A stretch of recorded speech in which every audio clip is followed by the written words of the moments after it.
Have you ever heard a story so wild, it sounds like it's straight out of a movie? Well, the Old West was full of them. And tonight, we're diving into one of the most bizarre and strangely touching tales from Arizona's frontier history. It's a story of crime, a desperate chase, and a final toast that defied even death itself. This is the legend of the thirsty cowboy of Canyon Diablo. Our story begins on a crisp, star-filled night in Winslow, Arizona. The date is April 8th, 1905. The air is thick with the smell of dust and cheap whiskey, the soundtrack of any good western town. Just after midnight, the doors to the Wigwam Saloon burst open with a bang. Two cowboys, their faces hardened by the wind and sun, strode in. Their names were John Shaw and Bill Smith. Their boots echoed on the wooden floorboards as they stomped towards the bar. Without so much as a hello, they barked at the bartender.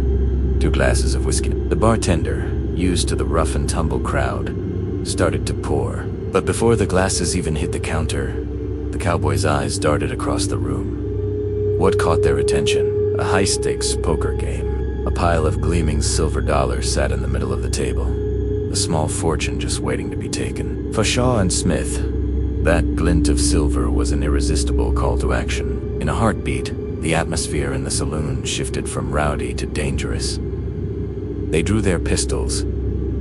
Chaos erupted. Panic, shouting. The crash of an overturned charrette was over in seconds.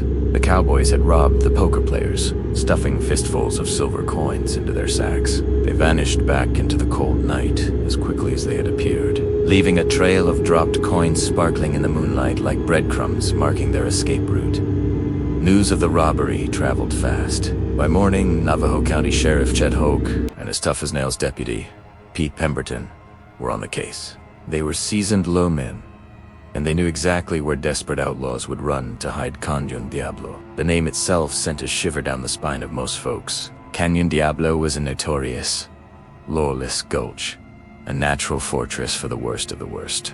It was a place where justice was often delivered from the barrel of a gun. The sheriff and his deputy followed the outlaws' tracks, which led them straight to a trading post owned by a man named Fred Voles. As they were questioning Voles, 2 figures appeared in the distance, riding hard. It was them, John Shaw and Bill Smith. There was no negotiation, no call to surrender. The moment the lawmen and the outlaws saw each other, gunfire exploded across the canyon. The air filled with the deafening crack of rifles and pistols. It was a desperate, chaotic shootout. Over 20 shots were fired in a matter of moments. Bill Smith was hit in the shoulder. He crumpled to the ground, but survived the wound. John Shaw, however, was not so lucky. A bullet found its mark, striking him in the head. He dropped instantly, his life ending right there on the red, dusty soil of Canyon Diablo. He was dead before he hit the ground. Fred Voles, the trading post owner, was a practical man. He quickly hammered together a simple pine coffin, and they buried John Shaw right where he fell. Another nameless outlaw swallowed by the harsh landscape. Now, you might think that's where the story ends. A criminal gets his due. Case closed. But this is where the tale takes a strange and legendary turn. The very next night, back at the Wigwam Saloon in Winslow, things were almost back to normal. The room was filled with laughter, smoke, and the clinking of glasses. A group of hash-knife cowboys, known for their loyalty and rugged lifestyle, were sharing drinks and stories. Suddenly, one of them spoke up, his voice cutting through the noise. "Poor Shah," he said. "He never did get that whiskey he ordered." A hush fell over their table. The men looked at each other. Then another cowboy, with a wry smile, asked, "So, are we just gonna leave him thirsty in his grave?" A ripple of laughter went through the group, but it was a laugh laced with a strange kind of respect. An idea, born from whiskey and cowboy camaraderie, began to form. In that moment, a decision was made by 15 men. John Shaw was going to get his drink.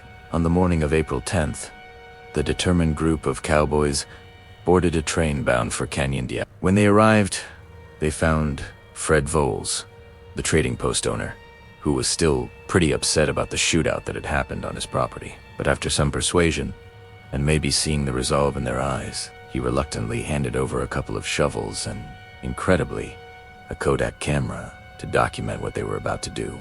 The cowboys made their way to the fresh grave. They began to dig, the shovels scraping against the rocky earth. Soon, they hit the pine coffin. With grunts and heaves, they pulled it from the ground and pried open the lid. They carefully lifted John Shaw's body out and propped him up against the wooden fence of a neighboring grave. The scene must have been surreal.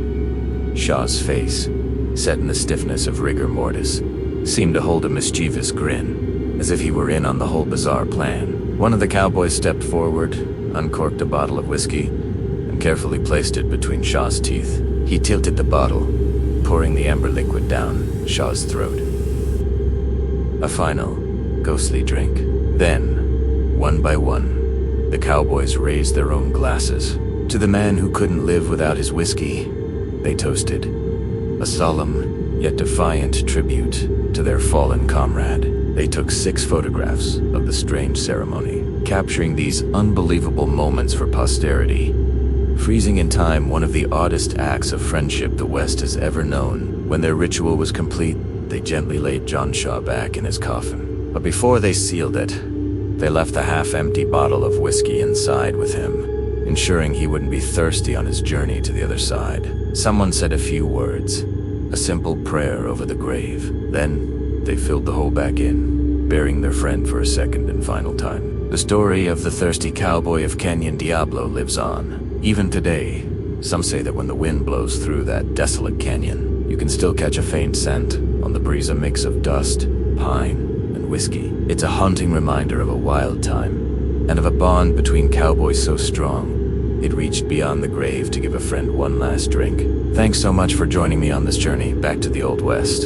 If you enjoyed this story, make sure to hit that like button, subscribe to the channel, and ring the bell so you don't miss our next adventure into the forgotten corners of history. See you next time.